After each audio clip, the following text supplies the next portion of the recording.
ஒட்டுமொத்த இந்திய மாநிலங்கள்ல நம்முடைய பக்கத்து மாநிலமாக இருக்கக்கூடிய கேரள மாநிலம் முற்றிலுமாக வறுமையை ஒழித்த நம்பர் 1 மாநிலமாக தேர்வாகி இருக்கிறது. இதற்கான மிக பிரம்மாண்டமான விழா வரக்கூடிய நவம்பர் மாதம் 1ஆம் தேதி நடைபெறுகிறது. இது பற்றி ஜெம் தொலைக்காட்சி வழங்கும் சிறப்பு செய்தி தொகுப்பை இப்போது பார்க்கலாம்.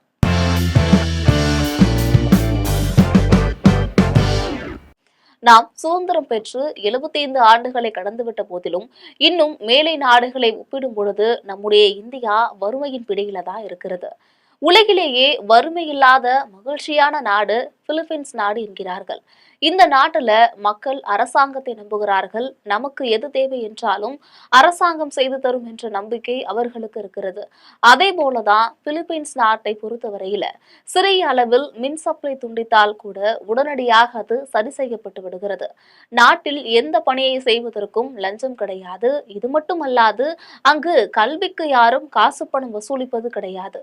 இது தவிர அக்கம் பக்கத்தினர் ஒருவருக்கு ஒருவர் நட்பு ரீதியாக பழகி வருகிறார்கள். இது போன்ற பல அடிப்படை காரணங்களாலதான் உலகிலேயே மகிழ்ச்சியான அதுவும் வறுமை இல்லாத நாடாக பிலிப்பைன்ஸ் நாடு பார்க்கப்படுகிறது.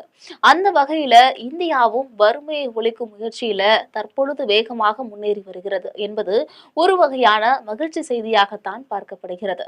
இந்தியாவுல தற்போது ஏழைகளின் எண்ணிக்கை 27%, 5.3% குறைந்திருக்கிறது. இது உலக வங்கி சொல்லும் தகவல். ஏழைகள்ல பரம ஏழை என்று ஒரு வகை இருக்கிறது. ஒரு நாளைக்கு 240 ரூபாய்க்கும் குறைவாக சம்பாதிப்பவன் பரம ஏழை என்கிறது உலக வங்கி. இந்தியாவுல கடந்த 2011 12 நிதியாண்டுல பரம ஏழைகளின் எண்ணிக்கை 34 கோடியே 44 லட்சமாக இருந்திருக்கு. இது கடந்த 2022 23ஆம் தேதி நிதியாண்டுல 7 கோடியே 52 லட்சமாக குறைந்திருக்கு. அதாவது கடந்த 11 ஆண்டுல 26 கோடியே 9 லட்சம் பேர் பரம ஏழைகள் என்ற நிலையிலிருந்து மீண்டு இருக்கிறார்கள். இந்த நிலையில தற்போது இந்தியாவுல ஏழைகளின் விகிதம் 5.3% மேலும் குறைந்திருக்கிறது. இது மோடி அரசால் நடத்தப்பட்டிருக்கக்கூடிய மிகப்பெரிய சாதனையாகவும் பார்க்கப்படுகிறது.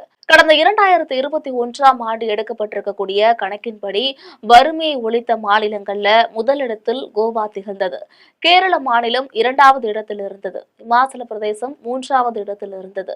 இதே போல சிக்கிம், பஞ்சாப், ஆந்திரா, ஹரியானா, உத்தரகாண்ட் உள்ளிட்ட மாநிலங்கள் வரிசையாக 4வது, 5வது, 6வது, 7வது, 8வது இடங்கள்ல இருந்து வருகிறது. இந்தியாவுல வறுமையை ஒழித்து வேகமாக முன்னேறி வரக்கூடிய மாநிலங்கள்ல தமிழ்நாடு 9வது இடத்துல இருக்கிறது. தற்பொழுது இங்கு வறுமை கோட்டிற்கு கீழ் 11.80% பேர் இருக்கிறார்கள். இந்திய மாநிலங்கள்ல வறுமையை ஒழிப்பதுல மிகவும் பின்தங்கிய கடைசி மாநிலமாக சண்டிகார் மாநிலம் இருக்கிறது.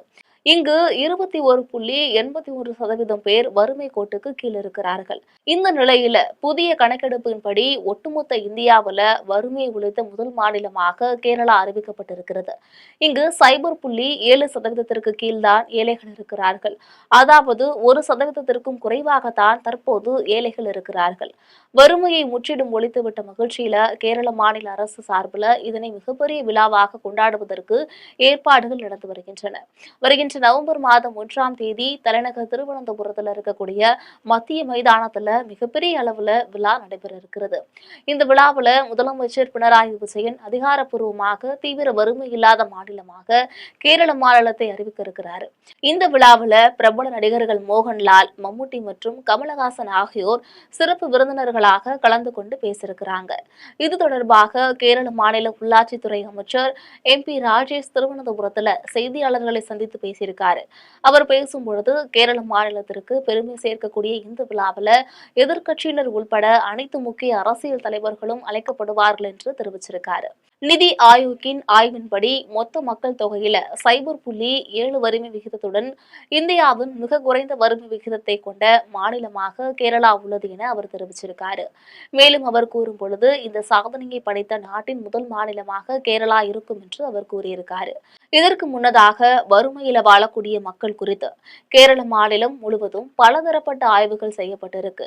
உணவு, ஆரோக்கியம், வாழ்வாதாரம், தங்குமிடம் போன்ற காரணிகள் அடிப்படையில மாநிலம் முழுவதும் 64,006 குடும்பங்கள் தீவிர வறுமை கோட்டின் கீழ் இருப்பதாக அடையாளம் காணப்பட்டிருக்கு. வாக்காளர் பட்டியல்ல பெயர்கள் இல்லாத, ரேஷன் அட்டை இல்லாத, ஆதார் அட்டை இல்லாதவர்கள் கூட இந்த பட்டியலில் இருந்தார்கள் என்பது பரபரப்பு செய்தியாகும். இந்த ஆய்வுக்கு பிறகு ஒவ்வொரு குடும்பத்தின் உடனடி மற்றும் நீண்டகால தேவைகளுக்கான திட்டங்கள் வகுக்கப்பட்டிருக்கு. முதல் கட்டமாக ரேஷன் கார்டு, ஆதார் அட்டை, வாக்காளர் அட்டை இல்லாதவர்களுக்கு மொத்தம் 21,263 தனிநபர்களுக்கு அடையாள அட்டைகள் வழங்கப்பட்டிருக்கு. வீடுகள் இல்லாத 3,913 குடும்பங்களுக்கு வீடுகள் கட்டித்தரப்பட்டிருக்கு. நிலமில்லாத 1,338 குடும்பங்களுக்கு நிலம் ஒதுக்கப்பட்டிருக்கு. 5,651 குடும்பங்களுக்கு வீடுகளை புதுப்பிக்க தலா 2 லட்சம் ரூபாய் வரை செலவிடப்பட்டிருக்கு. கேரள மாநில அரசு சார்பில் எடுக்கப்பட்டிருக்கக்கூடிய இந்த கடுமையான முயற்சியில விரிவான தேடல்கள், தொடர்புகள் நடைபெற்ற பிறகும் கூட நாடோடிகளாக வாழ்ந்த 261 குடும்பங்களை கண்டறிய முடியவில்லை. இவர்கள பெரும்பாலான பேர் மற்ற மாநிலங்களுக்கு குடிபெயர்ந்திருக்கிறார்கள். இதன் மூலம்தான் சைபர் புள்ளி 7% வறுமை சூழ்நிலை கூட நிலவுகிறது என்று சொல்லப்படுகிறது. அந்த மக்களும் கேரளாவுக்கு திரும்பி வந்தால் தக்க உதவிகள் செய்யப்படும் என அம்மாநில அரசு அறிவிச்சிருக்காங்க. தற்பொழுது 4,729 குடும்பங்கள் தவிர மீதமுள்ள 59,277 குடும்பங்களும் தீவிர வறுமையில் இருந்து மீட்கப்பட்டுள்ளதாக மாநில அமைச்சர் ராஜேஷ் தெரிவிச்சிருக்காரு. ஒட்டுமொத்த இந்தியாவை பொறுத்த வரைக்கும் உலக வங்கி வெளியிட்ட புள்ளி விவரத்துல கடந்த 2011 மற்றும் 12 நிதியாண்டுல இந்தியாவுல ஏழைகளோட எண்ணிக்கை 34,44 லட்சமாக இருந்திருக்கு. இது தற்பொழுது கடந்த 2022 இருந்து 2023 ஆண்டு நிதியாண்டுல 7,52 லட்சமாக குறைந்திருக்கு. அதாவது கடந்த 11 ஆண்டுல 26,9 லட்சம் பேர் ஏழைகள் என்ற நிலையிலிருந்து மீண்டிருக்கிறார்கள். அதாவது 11 ஆண்டுகளுக்கு முன்பு 27,1% இருந்த ஏழைகளோட விகிதம் இப்பொழுது 5,3% குறைந்திருக்கிறது என்பதும் குறிப்பிடத்தக்கது. தற்பொழுது வறுமையை ஒழித்த முதல் மாநிலமாக கேரளா தேர்வாகியிருப்பது அங்க இருக்கக்கூடிய மலையாள மக்கள் அனைவரையும் மகிழ்ச்சி கடல்ல ஆழ்த்தியிருக்கிறது. அது மட்டுமல்லாது தமிழகம், கர்நாடகம், ஆந்திரா, டெல்லி ஆகிய பகுதிகளில் வாழக்கூடிய மலையாளிகள் மத்தியிலும் மகிழ்ச்சியை ஏற்படுத்தியிருக்கிறது. தற்பொழுது கேரள மாநில அரசுக்கு இந்தியா மட்டுமல்லாது உலக அளவிலிருந்தும் ஏராளமான பாராட்டுகள் குவிய தொடங்கியிருக்கின்றன. வரக்கூடிய நவம்பர் மாதம் 1ஆம் தேதி கேரளாவில் நடைபெறும் இந்த விழா ஒட்டுமொத்த இந்தியாவுக்குமே மகிழ்ச்சிகரமான திருநாளாக இருக்கும் என்று சொல்லப்படுகிறது.